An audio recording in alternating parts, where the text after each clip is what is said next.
Okay, so here's a few examples of graphing. A cos t plus k and a sine t plus k. All right, and here's how these parameters affect the graphs. So for this first one, we're being asked to graph y equals 3 sine t plus 2. And so here we can notice that in this form we see it's 3 sine t, and I'll actually do this in red here, plus 2. So you can see our a is 3 and our k is plus 2. And so how this affects the graph, you can do this in your calculator to see how it affects the graph, but we can also just plug in numbers and go through. But this amplitude, is the multiplier of the stretch of the peaks and valleys. So if this number is huge, that means that the difference between the max and the min of the function are going to be huge. Because if you think about it, let's maybe even cover up this plus 2 for a second. 3 sine t, it's taking the output and multiplying it by 3. So it's having it be 3 times bigger than it was before in its vanilla form, right? So that plus 2 we'll put back in just so we don't lose it.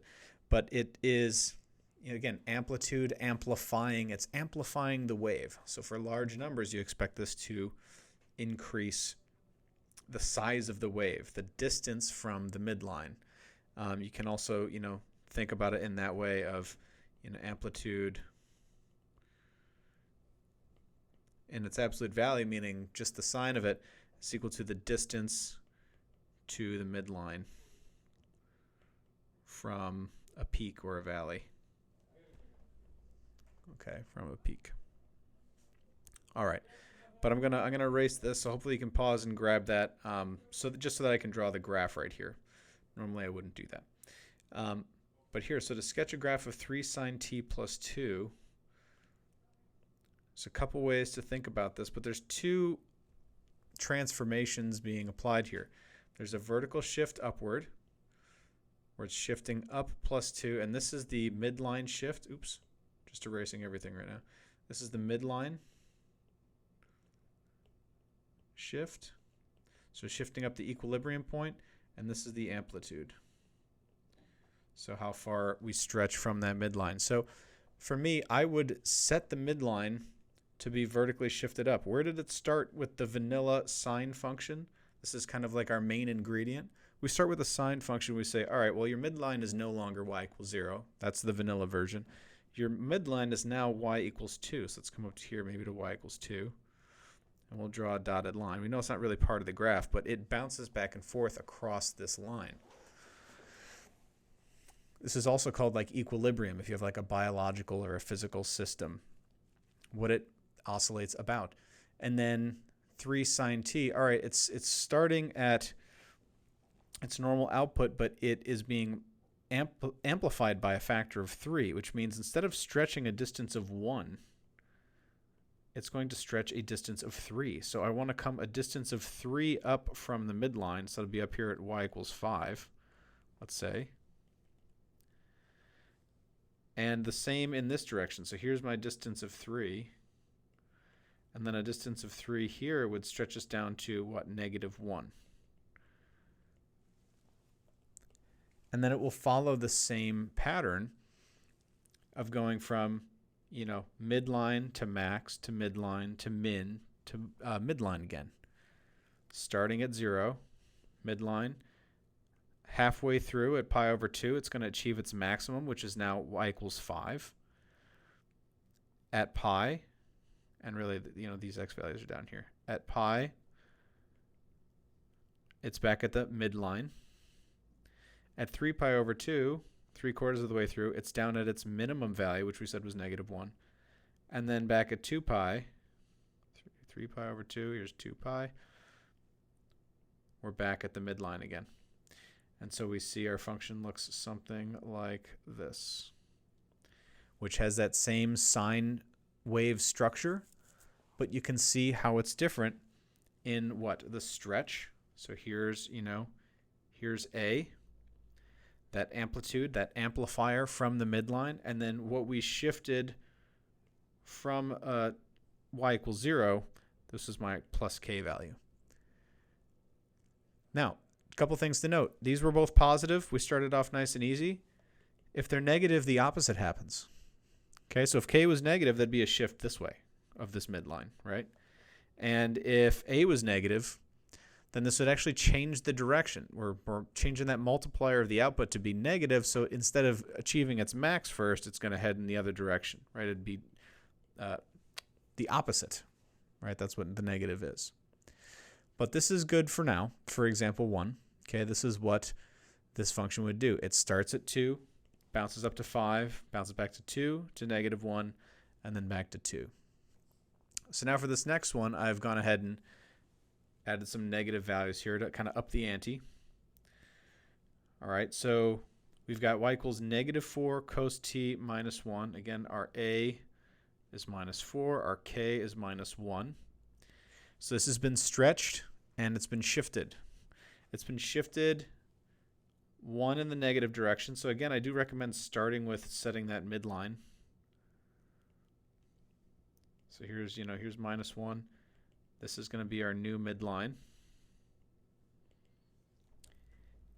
And this a, the stretch from the midline, is -4. Now, really, if you're talking about a distance, you just take what we call the absolute value of that number, so 4, but it's in both directions. So from -1, what's a distance of 4 upward? I can make this a little bit longer. A distance of 4 upward would take me to y equals 3, right? And then a distance of 4 downwards, maybe I haven't left myself enough space. Good planning, Mally. Down here, 4 this way. Okay, so here's my midline at -1. Here's my max at y equals 3 and my min at -5. You don't need these dotted lines. I'm just doing it to help us see the mapping from our vanilla version over to our modified version. Okay, it's got some flavor to it.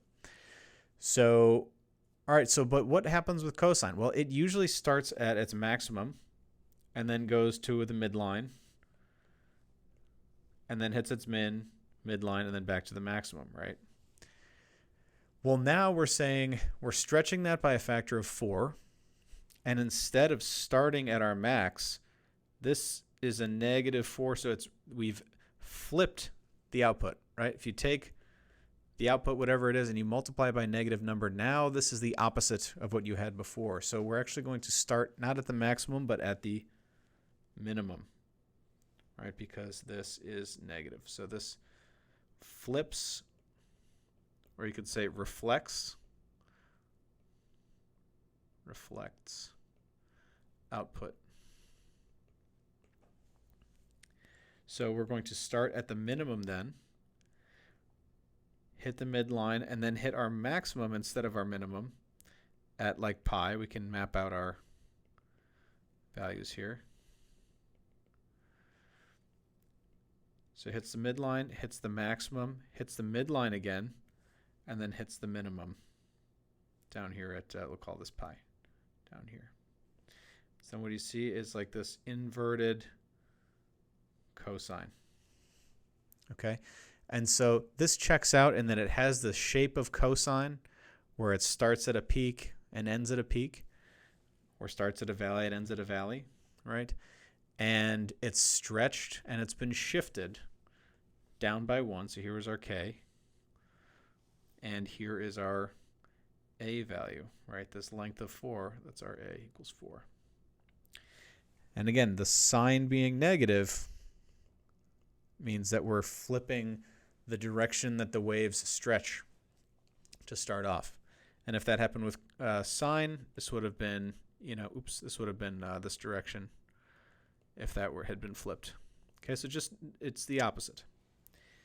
So this is how you graph these two. These are the two things we're going to play with right now. The next would be to play with the length of the period, which is in the next section. So we're kind of breaking it apart. What are the different things we can change about this function? Right now it's like shifting it around up and down and then stretching it up and down. But then we can also shrink it this way or stretch it this way. And so we'll leave that for the next section, but I just wanted to kind of highlight that and foreshadow that. Okay, so I hope you find this helpful. There are various exercises in this section, but they will all be based on this idea. So you can come back to this, and really the star of the show, if you take nothing else away, is to remember these vanilla graphs and then to know that this just means how much you're stretching and what direction, and this is how far off the original equilibrium you are.